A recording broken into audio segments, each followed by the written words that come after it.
말씀 빌립보서 3장 1절입니다. 끝으로 나의 형제들아 주 안에서 기뻐하라. 너희에게 같은 말을 쓰는 것이 내게는 수고로움이었고 너희에게는 안전하니라. 개들을 삼가고 행악자들을 삼가고 몸을 상해하는 일을 삼가라. 아멘. 지난 시간 보고 싶다 빌립보 성도들아 라고 하는 내용이 2장 19절에서 30절까지의 내용이라고 말씀을 드렸습니다. 그 전의 이야기는 기쁨을 충만하게 하라. 어떻게 하면 기쁨이 충만하게 되어지는 건가? 그것은 그리스도 예수의 마음을 품는 것. 그리스도의 예수의 마음은 낮아짐의 마음이다 라고 말씀을 드렸습니다. 그럼 이제 3장에 넘어와서 사실은 빌립보서의 가장 중요한 내용을 담고 있는 부분이라고 볼 수 있는 3장 1절부터 이제 시작하겠는데요. 오늘은 좀 간단하게 말씀을 드려볼까 그렇게 생각을 해요. 그냥 편지 받다 이렇게 생각을 하고 그렇게 어려운 내용이 아니구나. 성경이라고 하는 것이 그렇게 한번 풀어보려고 하는데 잘 될지는 모르겠습니다. 어쨌든 3장 1절로 출발되어지는 바울의 메시지는 주 안에서 기뻐하라 라고 하는 내용이에요. 끝으로 나의 형제들아 주 안에서 기뻐하라. 봐봐요. 주 안에서 기뻐하라. 무엇을 기뻐해야 돼? 정리됐죠? 그런데 그 가운데 여러 가지 이야기들이 나와요. 그런 것에 눈 돌리면 안 된다는 거예요. 그 말들을 하고 있는 것은 주 안에서 기뻐하라고 하는 말의 전제를 설명하기 위한 내용들이거든요. 그러니까 잊어버리면 안 돼요. 주 안에서 기뻐하라. 처음에 말씀드릴 때, 처음 빌립보서를 시작할 때 바울은 도저히 옥에 갇혀 있는 상태에서 그 고난 가운데에서 기뻐할 수 있는 조건이 전혀 없는데도 오히려 기뻐하라라고 하는 표현을 굉장히 많이 한다라고 말씀을 드렸잖아요. 그렇다라고 보면 오늘 3장에서는 무슨 내용을 기뻐하라고 하는 건가 라고 하는 거예요. 왜 기뻐하라고 하는 건가? 우선 성도들의 삶은 이 땅에서 어떤 삶인가 라고 하는 것을 설명을 해줘요. 이 땅에서의 성도들의 삶은 이러이러한 삶이다 라고 설명을 하면서 그러나 우리에게 있어서는 지향하는 바가 있다는 거예요. 삶에 지향하는 바. 그러니까 이 땅의 삶은 삶에 지향하는 바를 비추지 아니하고 놓고 보았었을 때에는 괴로움이에요. 근데 이 땅 위에서 삶이 괴롭고 힘든 삶이지만 그 가운데에서 기뻐하라고 말할 수 있는 것은 성도들이 지향하는 삶의 목표가 분명하다는 것이거든요. 이제 이해됐죠? 너무 편해요. 그럼 성도들의 삶의 지향점은 어디에 있다라고 우리가 이제까지 배우고 들었어요? 네? 부활이라고 하는 점이거든요. 그래서 오늘 부활에 대한 이야기를 사실은 하고 있어요. 그런데 그 부활을 지향하고 있는 성도들의 삶 가운데에 나타나는 현상은 이 땅에서는 당연히 우리가 공부했던 것처럼 자기 부인과 고난의 삶이에요. 그걸 그대로 이야기를 해요. 이 땅 위에서 자기 부인과 고난이지만 성도들의 삶이 우리의 시민권은 하늘에 있다는 거예요. 그러니까 빌립보 교회가 빌립보 지역이라고 하는 특수성 때문에 로마의 시민권을 가지고 있다라고 하는 자부심이 대단하다라고 그랬잖아요. 그런데 그 육적으로 대단한 것에 대한 내용들을 자랑하고 싶어 해요. 자랑하며 살고 싶어 해요. 그런데 진정으로 우리의 시민권은 그 육체적으로 자랑하고 싶어 하는 빌립보 지역의 사람들이 로마 시민이다라고 하는 것을 자랑하는 것하고는 비교할 수 없는 부분이 있다. 그게 첫 번째가 바로 하늘의 시민권이 있다는 거고, 두 번째로는 위에서 부르신 부름의 상을 위하여서 달려가는 자들이니까 그렇다는 거예요. 위에서 부르신 부름의 상은 혹시 성경을 읽고 오셨으면 무엇이라고 결론 났어요? 어렵지 않다고 그랬어요. 위에서 부르신 부름의 상은 조금 전에 정답을 말씀을 드렸는데 부활이에요. 그러니까 위에서 부르신 부름의 상은 부활한 몸의 궁극적인 소유거든요. 여기 제가 궁극적인 소유라고 말씀을 드렸는데 3장 11절에 보면 이렇게 나오죠. 어떻게 해서든지 죽은 자 가운데서 부활에 이르려 하노니 이렇게 나오잖아요. 그럼 바울이 지금 부활에 이르려 한다라고 하는 말은 부활에 완전히 이르지 못했다라고 말할 수 있잖아요. 우리는 한번 부활하면 부활이 끝났다 이렇게 생각을 했었는데 부활을 하느냐 하지 못하느냐, 또 부활은 모든 자들이 다 부활인데 생명부활이 있고 사망부활이 있다고 그러는데 그렇게 배웠잖아요. 그런데 바울의 이야기를 들어보니까 부활에 이르려 한다고 말을 해요. 그럼 바울이 그 상태에서 부활에 이르지 못했다면 우리들은 도대체 어떤 상태에 있는 건가? 이렇게 의문을 가질 수도 있잖아요. 자, 이야기를 또 다른 데로 가버리면 안 될 것 같아요. 다시 한번 말씀을 드리면 주 안에서 기뻐하라. 왜? 성도들의 삶은 이 땅에서는 자기 부인과 고난이지만 우리의 시민권은 하늘에 있고, 그리고 위에서 부르신 부름의 상 3장 11절에서 말하고 있는 부활한 몸의 궁극적인 소유를 위하여 달려가는 자들이기 때문에 무엇하라? 기뻐하라는 거예요. 그러니까 참 가치를 향해 가는 여정이 얼마나 값어치 있으면 그걸 소유한 자로서 너의 삶이 지금 고난과 자기 부인의 삶 가운데에 있지만 무엇하라? 기뻐하라. 그래서 바울은 어쩐다? 감옥에서도 기뻐하라고 말한다. 그럼 기뻐하라고 말하는 바울은 기쁠까요? 안 기쁠까요? 죄송해요. 너무 어린아이 같은 질문을 해서. 이게 바울은 감옥에 있는 삶이라니까요. 어떤 정치 해설가가 하는 이야기가 감옥에 가봤더니 감옥 별거 아니래요. 무서워할 거 없대요. 그냥 갈 생각하고 하고 싶은 일 하면 된다는 거예요. 정치가가 하는 이야기예요. 감옥 별것 없대요. 그러나 안 가본 사람의 감옥은요, 갈 곳이 못 되죠. 또 군대도 갔다 온 사람들이 다시는 안 간다라고 이야기하는데 감옥을 좋아할 리가 없잖아요. 그런데 바울이 감옥에서 기뻐한다는 거예요. 그럼, 자, 정리됐어요. 주 안에서 기뻐해. 왜냐하면 성도의 삶은 이 땅 위에서는 자기 부인과 고난의 삶이지만 무엇을 향해 가는? 부활의 부름의 상을, 우리의 시민권은 하늘에 있고 그 하늘의 시민권을 얻기 위해서 달려가는 그 상이 바로 부활의 상인데, 부활의 완전한 몸을 궁극적으로 소유하게 되어지는 그 지향점, 그것을 향해 가는 삶이기 때문에 기뻐하라. 쉽죠? 그럼 이 땅 위에서의 삶이 자기 부인, 고난이라고 하는 내용이 당연히 나오겠죠.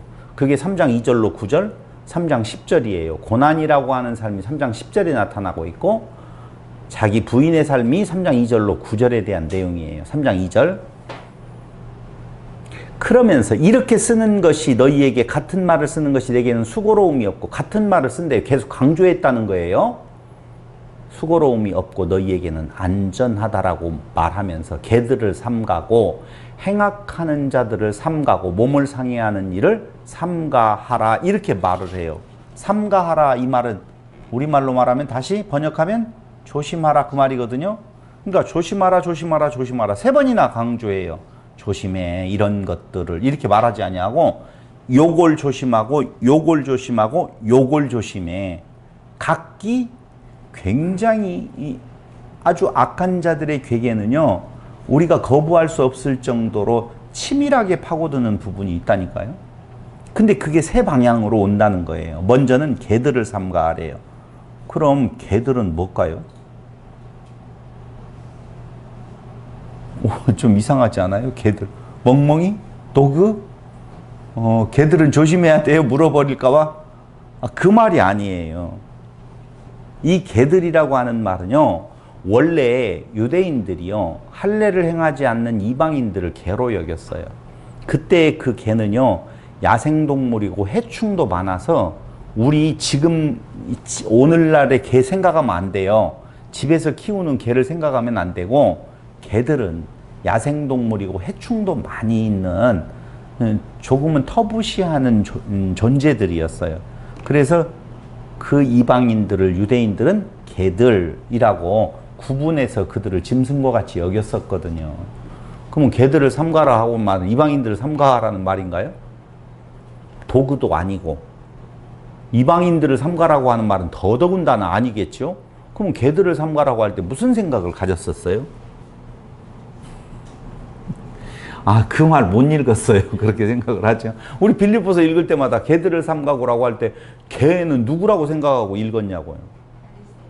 바리새인들. 왜 바리새인들이 이방인들을 개들이라고 하는데 개들을 삼가라고 하는 말이 연결이 되어졌어요? 자기를 높이는 자들. 아니 그러니까 어떻게 도대체 이걸 해석을 했느냐 이 말이죠. 자, 이 말은요, 개들이라 구분하는 어떤 존재들을 개들이라고 구분하는 이 말은 당시로 돌아가서 말하면 인종적 순결을 주장하는 자가 개들이다 그 말이에요. 유대인들은 인종적으로 순결하고 이방인들은 개들과 같은 존재들이다라고 구분하는 그들이 네가 개야 그 말이야. 그 개들을 삼가하라 그 말이죠. 자, 단순히 인종적인 순결을 주장하는 자들은 삼가해야 될 대상이야 이 말을 하려고 하는 것은 아니에요. 내용은 그 중에 하나지만 세 가지의 내용을 같이 묶어 놓아 보면 어떤 결론이 나오냐? 육체를 신뢰하는 자들을 육체를 신뢰하지 말라 그 말이에요. 두 번째, 악한 일을 하는 자들을 삼가하래요. 조심하래요. 어떤 자들이 악한 일을 하는 자들이죠? 이런 것들이 정확하게 정의되어지지 아니하면 윤리와 도덕적으로 선악을 구분해내어서 나쁜 짓을 행하는 자들 이렇게 생각할 수 있다니까요. 여기에 도덕적이고 윤리적인 거 말하는 거 아니에요. 그럼 악한 자들은 누구를 말하는 건가? 율법을 지킴으로 선하다 주장하는 자들을 악한 자들이라고 말해요. 이게 선한 자들에 대한 대비로 악한 자들을 말하는데 그 선한 자들은 어떤 자들이 진짜 선한 건가? 어떤 자들이 진짜 악한 자들인 건가? 자기들이 율법을 지킴으로 선하다 주장하는 자들이 악한 자들이라 그 말이죠. 그러면 선한 자들은 어떤 자가 선한 자들인 건가? 선과 악을 구분하지 않은 자들이 선한 자들이에요.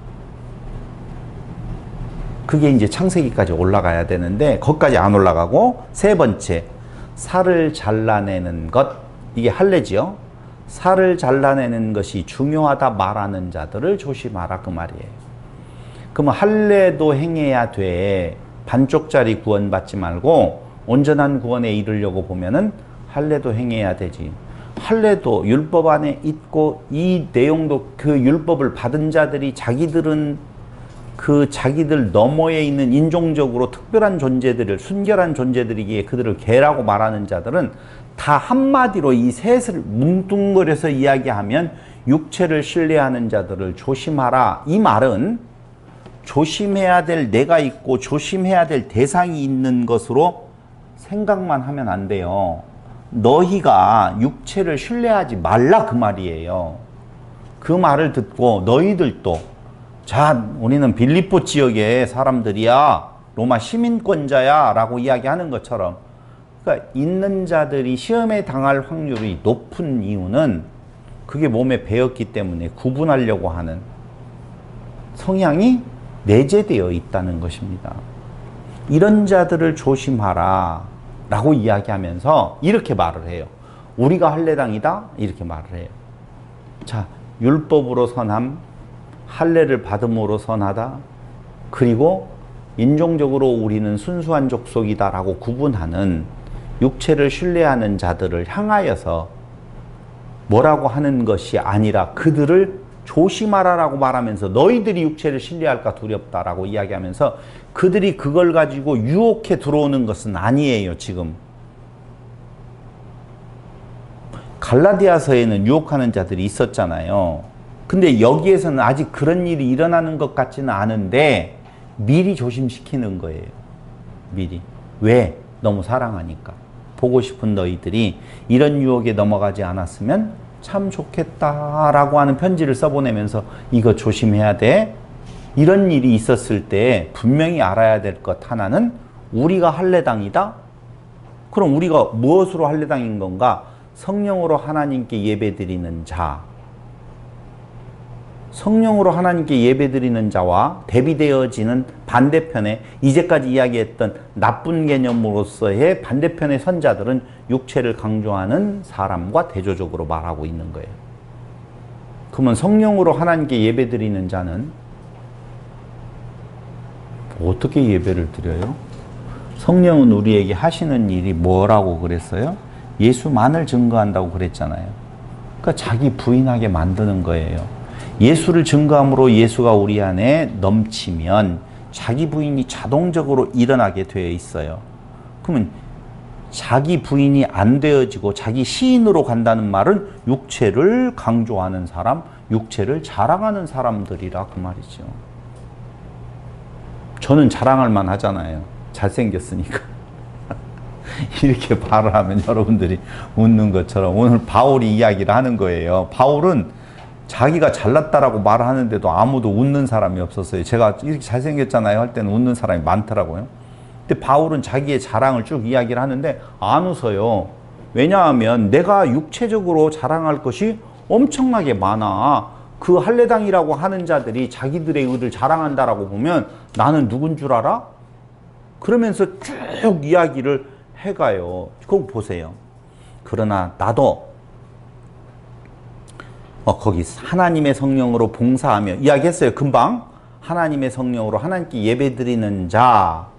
두 번째로는요, 왕이신 예수를 자랑하는 사람.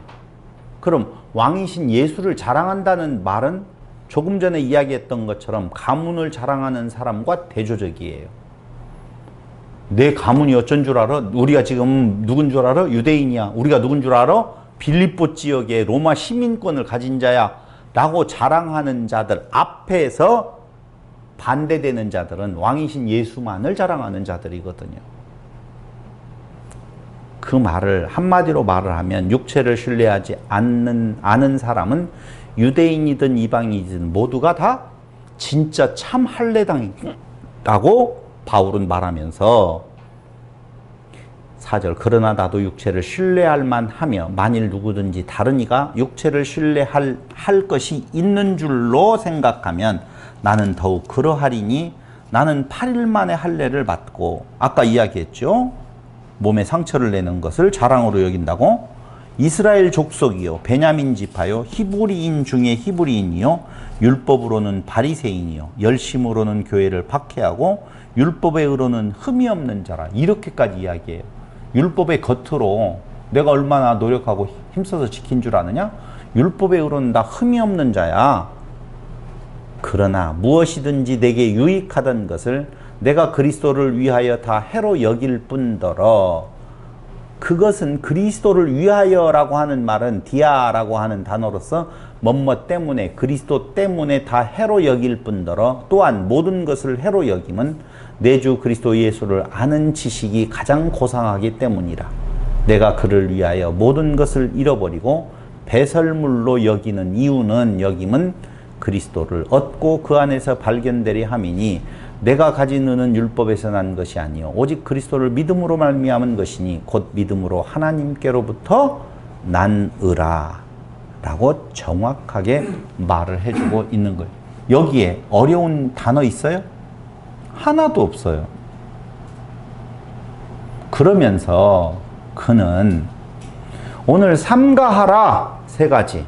첫 번째 개들을, 두 번째 악한 일을 하는 자들을, 세 번째 율법으로 의를 이룬다라고 말하는 자들을 삼가하라, 조심하라. 자, 조심하라라고 하는 말은 넘어갔다? 아직 안 넘어갔다는 거예요. 그러니까 바울은 사랑하는 그 빌립보 교회 성도들이 그런 일이 있었을 때 넘어가지 아니하도록 미리 지금 단도리를 친다고 그러죠. 그 말이 일본 말인지 모르겠어요. 미리 방어막을 쳐주는 거예요. 그러면서 바울이 하고픈 이야기는 그게 아니라 지금부터 하는 말이에요. 그것이 바로 부활에 대한 이야기거든요. 그래서 오늘 17절에 아니죠. 몇 절이죠? 10절. 내가 그리스도와 그 부활의 권능과 그 고난의 참여함을 알고자 하여 그의 죽으심을 본받아. 자, 이게 부활에 대한 이야기를 지향점으로 삼고 이야기를 하고 있어요. 성도들의 지향하는 바는 시민권이 하늘에 있으니 부활을 지향하는 삶이에요. 그럼 보세요. 부활할 거예요? 부활했어요? 헷갈린다. 부활했어요가 맞아요? 할 거예요? 할 거예요. 이미와 아직이라고 하는 아주 훌륭했어요. 신학교 다녀봤어요? 아직 안 다녀봤군요. 부활을 가지고 이미와 아직을 말하는 경우가 그렇게 많지는 않지만 오늘 여기에다 써도 충분히 가능한 신학적 용어예요. 이미와 아직이라고 하는. 부활은요, 바울이 지금 말하는 내용으로 보면 보세요. 잘 보세요. 시작이 있고 과정이 있고 완성이 있다는 것을 알 수가 있어요. 그럼 부활의 시작은 어디로부터 시작되어지는 건가? 먼저 알고예요. 10절. 내가 그리스도와 그 부활의 권능과 그 고난에 참여함을 알고자 하여. 그렇죠? 알고자 하여. 아니 이미 부활을 했으면 알 필요도 없고. 그렇죠? 만약에 부활이 끝났다라고 하면 그 과정도 필요 없을 텐데 오늘 과정을 쭉 이야기를 하는데 먼저 첫 번째 들어가는 것은 알고예요. 무엇을 알고? 부활의 권능과 그 고난에 참여함을 알아야 되겠다는 거예요. 왜요? 지향에 가려고 하면 이 땅 위의 삶은 자기 부인과 고난이라고 그랬잖아요. 그럼 자기 부인과 고난의 삶이 왔었을 때에 그걸 이길 수 있는 힘은 부활의 의미를 알아야만이 이길 수 있는 힘이 생길 거 아니에요. 너무 쉽게 이야기하죠, 오늘. 나는 쉬운데. 부활이라고 하는 소망이 우리에게 필요한 이유는, 주시는 이유는 너 이 땅 위에서 삶이 자기 부인의 삶이고 고난의 삶이기 때문에 그 부활에 대한 소망을 확실히 안다면, 부활이 무엇인 줄 안다면 견딜 수 있을 거 아니에요. 소망은 시작. 소망은 인내를 낳고 그렇게 나오잖아요. 소망은 인내를 낳는 거예요. 인내하는 삶이 어디에서 나오느냐? 소망이 확실할 때 인내가 나오는 건데 그 인내는 무엇으로부터 인내는 건가? 자기 부인과 고난으로부터의 인내라고요. 이게 자기 부인의 삶이 내 앞에 놓여져 있었을 때 쉽지 않다니까요. 자기 부인이. 고난을 견디는 힘이 쉽지 않아요.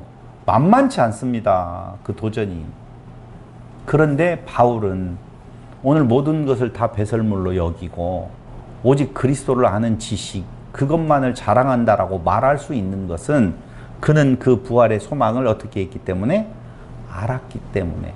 그래서 그는 그렇게 말하는 거예요. 내가 그리스도와 그 부활의 권능과 그 고난의 참여함을 알고자 하여 그의 죽으심을 본받아 어떻게 해서든지 죽은 자 가운데서 부활에 이르려 하노니. 그럼 과정은 뭐예요? 죽으심을 본받고예요. 그러니까 알면 그리스도의 그 낮아지심의 죽음을 본받는 삶, 이것을 다른 말로 표현하면 환난을 견디는 힘이라고 말할 수가 있다니까요. 살기 힘들지요? 연극 같은 이 세상 얼마나 살기 힘들겠어요. 보통이 아니죠. 매일매일이 전쟁이요, 싸움이에요. 우리는 이 육체 하나를 간수하는 데에 싸우는 일도 바빠요. 그런데 육체의 그 하나를 간수하는 것보다 더 힘든 것이 바로 우리의 생명을 간직하는 것이거든요. 왜?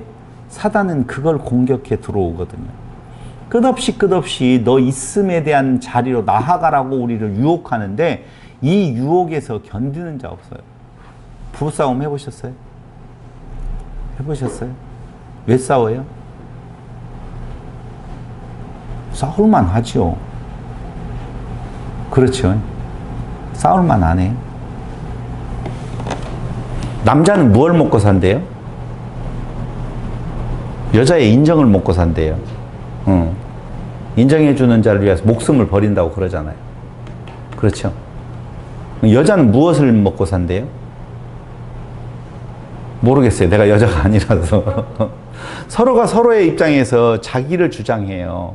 그래서 화성남자 금성여자를 이야기할 때 책을 두 사람에게 다 주고 읽어보게 하면 싸움이 끝나는 것이 아니라 싸움이 더 폭발적으로 일어난다는 거 아니에요. 봐라, 여기에서는 여자는 이런 존재라고 했잖아. 남자가 그렇게 행하면 안 되지. 봐라, 남자는 이런 존재라고 했잖아. 여자가 그렇게 행하면 안 되지. 라고 하면서 자기를 강화시키는 이론으로 또 써먹어 버린다 이거죠. 왜요? 내가 너무 소중하니까. 싸움은요, 말로는 절대적으로 해결이 안 돼요. 그냥 임시 봉합이에요. 절대 안 된다니까요.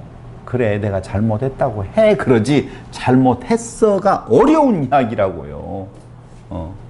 잘못했다고 할게. 됐어, 그만하자. 됐어, 그만하자. 잘못했, 뭐 하자는 거야? 지금 이렇게 나오죠. 자기가 있다라고 하는 내용은 싸움의 근원이죠. 하나님이 자기를 비워서 이 땅 위에 오시지 않았다라고 하면 하나님은 우리를 향하여서 진노밖에는 바랄 것이 없어요. 근데 자기를 비워서 낮아지셨잖아요. 참 어려운 이야기예요. 환난을 어떻게 견뎌요? 못 견뎌요. 내가 소중한데. 내 육체가 지금 개똥밭에 굴러도 이승이 낫다라고 그러잖아요. 그런데 절대적으로 환난을 못 견디는데 단 하나, 부활의 권능과 그 고난에 참여함을 알면 뭐가 되어지느냐? 성령의 권능을 받게 되어져요. 다시 이야기할게요. 성령의 권능이 임했다라고 하는 것은 부활의 권능과 그 고난에 참여하는 것이 얼마나 소중한 것인 줄을 알게 되어지고, 그것이 성령의 힘, 내가 권능을 받고 사마리아와 유대 온 땅에 둘러서 증인이 되어진 것이다 라고 이야기를 하잖아요. 그게 견디는 힘이라니까요. 무슨 견디는 힘? 죽으심을 본받는 힘. 이렇게 되니까 또 길로틴이나 아니면은 형장의 이슬로 사라지는 죽음? 그게 아니고요. 자기 부인을 견디는 힘이에요. 죽으심을 본받고. 예수님은요, 로마의 병사들이 예수님의 적이었을까요? 예수님이 십자가에 죽으실 때 가장 힘들었던 것은 어떤 것이었었어요? 이 잔을 내게서 옮겨 달라고 기도했던 것은 로마의 군병의 그 칼이나 창이 무서워서 그랬을까요? 어떻게 그분은 그 십자가를 견딜 수 있었을까요?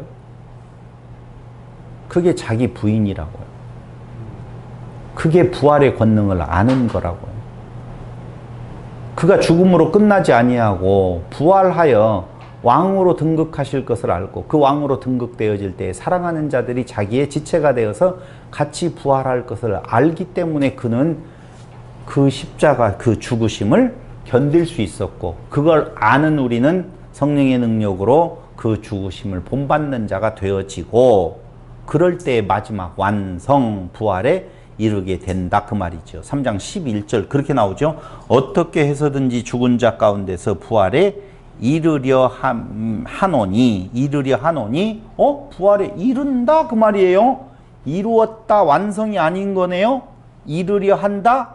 그러면서 바로 말을 해요. 내가 이미 얻었다 함도 아니요 온전히 이루었다 함도 아니라 오직 내가 그리스도 예수께 잡힌 바 된 그것을 잡으려고 달려가노라. 잡힌 바 된 그것 뭐죠?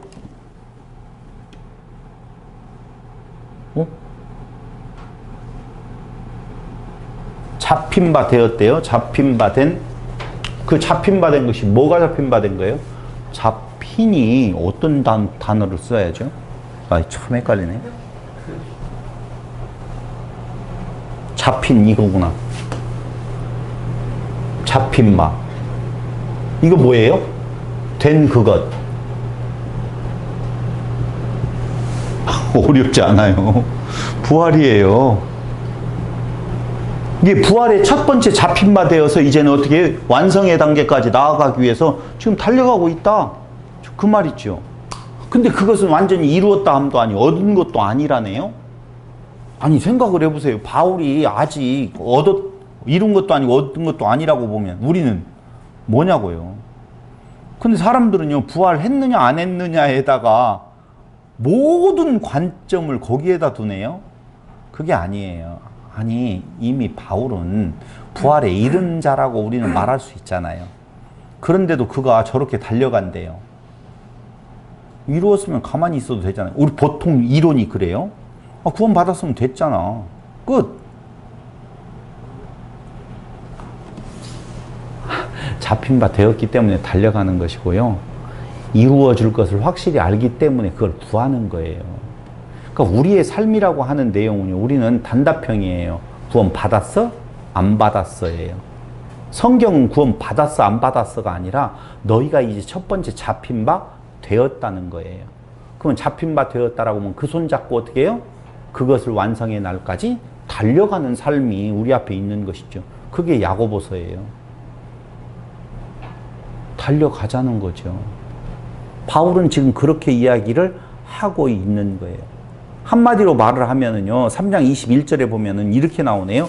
그는 만물을 자기에게 복종하게 하실 수 있는 자의 역사로 우리의 낮은 몸을 자기 영광의 몸의 형체와 같이 변하게 하시리라. 부활의 원성, 완성. 종말론적 횃불이라고 말할 수가 있죠. 3장 10절로 14절을 보면, 그래서 어떻게 해서든지 죽은 자 가운데서 부활에 이르려 하노니 내가 이미 얻었다 함도 아니요 온전히 이루었다 함도 아니라 오직 내가 그리스도 예수께 잡힌 바 된 그것을 잡으려고 달려가노라. 형제들아, 나는 아직 내가 잡은 줄로 여기지 아니하고, 이렇게 말하잖아요. 오직 한 일, 즉 뒤에 있는 것은 잊어버리고 앞에 있는 것을 잡으려고 표대를 향하여 그리스도 예수 안에서 하나님이 위에서 부르신 부름의 상을 위하여 달려가노라. 하나님이 위에서 부르신 부름의 상은 또 뭐죠? 그렇죠. 부활한 몸의 궁극적인 소유, 그 말이에요. 다 부활을 이야기하고. 근데 부활을 이제까지 알았던 부활하고는 좀 다르잖아요. 부활 했냐? 할 거냐? 안 했냐? 요거에서 부활의 첫 번째 잡힌 바 되었고 그 과정을 거쳐서 완성으로 나아간다. 그것이 성도의 삶의 여정이다. 지금 그렇게 이야기하잖아요. 그러니까 부활을 이야기하지 아니하고 성도의 삶을 이야기할 수가 없는 거예요. 여러분, 부활이라고 하는 것은요, 이미 이루었다, 이루어질 것이다. 이루었고 이루어질 것이다. 그 말 있죠? 보세요. 부활은 죽고 사는 거지요. 죽음이 없는데 부활이 있을 수가 없잖아요. 죽는 것은 무엇이 죽어요? 나가 죽고, 사는 것은요, 예수로 산다고 그러잖아요, 바울이. 그럼 예수로 산다라고 하는 말은 예수가 내 안에 있다는 거예요. 지금 우리는 죽고 다시 산 새로운 피조물이라고 이야기를 하잖아요. 그럼 우리는 부활한 거잖아요. 아니요, 정확하게 말하면 부활의 시작을 지금 스타트를 한 거예요. 이제 달려가야 돼요. 근데 달려갈 때 내가 했던 일이 뭐였어? 아이고, 부활하고 잡히고 난 뒤에 많은 일을 했네. 이런 거 안 본다는 거죠. 보는 것은 벌써 문제가 있다는 거예요. 그 부활의 생명이 지 생명이라는 거예요, 아직까지도. 아니, 내 생명이 아니라 내 안에 그리스도께서 사는 것이라 이렇게 말하잖아요. 그러면 그리스도의 삶을 자기의 자랑으로 말할 수 없어요. 그러니까 오직 내 삶에 나타나는 건 자랑할 것이 무엇밖에 없어요? 그리스도의 생명으로 살아가는 삶에 나타나는 현상은 그리스도를 자랑할 수밖에 없잖아요.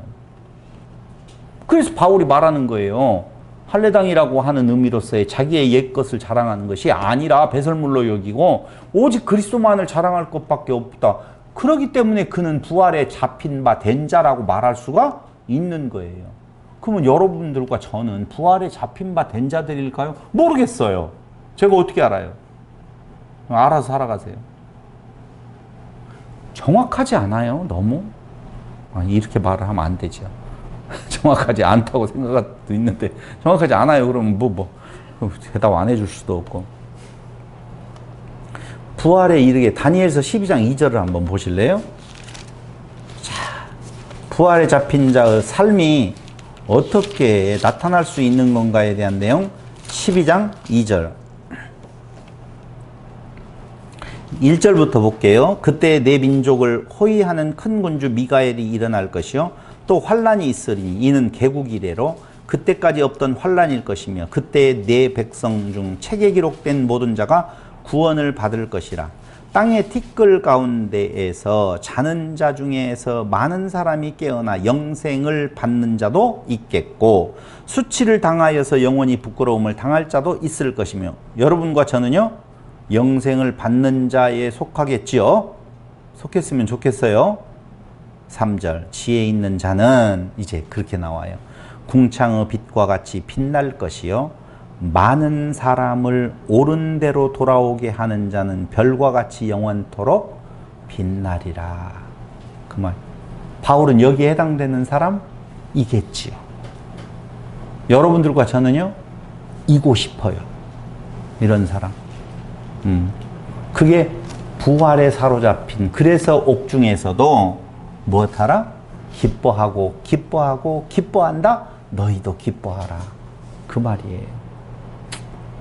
근데 우리네들의 삶은요 복음을 위하여서 고난받는 것도 아닌데도 불구하고 힘들어하고 어려워하고 괴로워해요. 복음을 위하여서 고난받는 삶 가운데 자기를 부인하는 삶 가운데 기뻐하고 기뻐하고 기뻐하라고 하는데 우리는 거기에 전혀 미치지 못하고 있는 모습을 볼 때마다 그래서 은혜가 되는 거예요. 내 힘이 아니니까. 그러면 어떻게 해야 된다? 알고.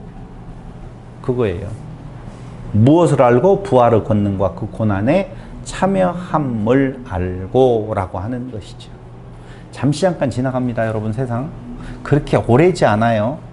저는 깜짝깜짝 놀랄 때가 있어요. 어디 갔지? 라고 보면 옛날에 우리 아버지 세대의 모든 분들은 그 별로 많은 장례를 못 보는 것 같은데도 언제 그 많은 분들이 어디로 다 가셨지? 라고 하는 생각을 할 때가 있어요. 그래요, 다. 그래요, 금방 온다니까요. 근데 우리는 그 짧은 인생이 엄청나게 오랜 기간인 줄로 알고 엄청나게 값어치 있는 줄을 알고 그것 자체에서 비교로 보더라도 형편없는데도 그거 알량하게 가진 것 자기의 의를 자랑하지 못해서 자기가 무시당해서 자기를 드러내지 못해서 얼마나 많은 고통 속에 살아가는지 모른다는 것이죠. 근데 오늘 바울은 그거 조심하라는 거예요. 우리에게 무엇이 있다? 부활의 소망이 있으니 할례당 조심해라. 우리의 추구하는 바는 거기 아니다 라고 이야기를 하면서 오늘 다니엘서에서 말하는 것처럼 그 일을 전하는 자의 발걸음이 얼마나 아름다운 건가 빛난다 라고 말을 하고 있어요. 알아듣든 말든 상관없어요. 최후의 부활을 잡으려고 달려가기를 원하는 바울의 모습을 우리는 냉정하게 지금 보고 있어요. 보세요. 다메섹 도상에서 바울을 부르신 예수님의 목적이 무엇이겠어요? 바울을 뭐가 그가 귀중하다라고 다메섹 도상에서 개인적으로 나타나서 그 바울을 불렀겠느냐 그 말이에요. 무엇 때문에? 그 발걸음 그 빛 그 복음 전하라고 부르셨다고요. 그 한 생명을 구원한다는 데에만 목적이 있는 것이 아니라니까요. 그래서 다니엘서 금방 읽었잖아요. 뭐라고요? 지금 다시요. 지혜 있는 자. 바울과 같은 모습이죠. 복음을 전하는 발걸음이죠. 궁창의 빛과 같이 빛날 것이요 많은 사람을 옳은 대로 돌아오게 한 자는 별과 같이 영원토록 빛나리라. 반짝반짝 저 별은 나의 별. 그렇게 되고 싶지 않으세요? 아, 이것도 욕심인가요? 그걸 전해야 돼요. 율법 행해야 돼. 착하게 살아야 돼. 선하게 살아야 돼. 그렇게 살았으면 안 돼. 그 말 전하는 것이 아니거나 우리는 특수한 존재들이다라고 전하는 것이 아니라 오직 그리스도밖에는 우리의 의를 이룰 자가 없다라고 하는 자기 부인과 고난의 삶이 부활을 지향하고 갈 때에 얼마나 아름다운 삶인가를 전하는 그 발걸음이 아름답다 그 말이죠. 그래서 거기 상이라고 부활한 몸의 궁극적인 소유 주님을 기쁘시게 하는 삶을 살자는 힘이 되어진다 그 말입니다. 주님을 기쁘시게 우리가 할 수가 있을까요? 있어요. 어떻게 하면 주님이 기쁘시게 되어질까요? 부활을 향해 가는 우리의 모습 알고 그리고 그 죽으심을 본받고 그리고 그 완성에 이르르는 삶 그건 반대편에는 육체를 자랑하는 한마디로 말을 하면 육체를 신뢰하는 자들 이것을 반대적으로 말하지 않냐고 직접적으로 말하면 육체를 신뢰하지 말아라 이 말이에요. 바울은. 그러고 난 뒤에는 4장에서는 이제는 뭐예요? 권면이 나오겠죠. 그 권면은 다음 시간에 말씀을 드리기로 하고 그래서 간단하게 한번 끝내보려고 오늘은 마음 먹어봤어요. 네, 간단하죠? 어려운 거 있었어요? 없어요. 편지는 이렇게 간단해요. 사실은. 그러니까 쭉 읽어보면 입체적으로 보면은 앞에 무슨 말을 하고 결론이 무엇인가에 대한 내용이 나오고 과정은 설명하는 내용이라고 보면 그게 굉장한 지적인 내용을 필요로 해서 사전을 갖다 놓고 풀어야 될 정도의 내용이 아니라는 거예요. 그리스도 안에서 부활을 향해 가는 여러분들의 여정을 축복합니다. 기도드리겠습니다. 고마우신 아버지 하나님, 은혜와 사랑을 진실로 감사드립니다. 세상 썩어져 없어질 것들에 마음 두지 아니하고 영원한 생명을 소망 삼고 살아가는 자로 우리를 붙잡아 주신 그 은혜 진심으로 감사드리며 아버지 하나님, 십자가의 그 모습으로 우리에게 본을 보이신 그 예수의 삶을 그 발자취를 따라가는 죽으심을 본받는 자기를 부인하는 고난을 견디는 삶의 여정에 이제 들어서서 하늘을 향하여서 그 발걸음을 옮기는 자들에게 하나님의 축복이 있기를 예수님의 이름으로 기도드립니다. 아멘.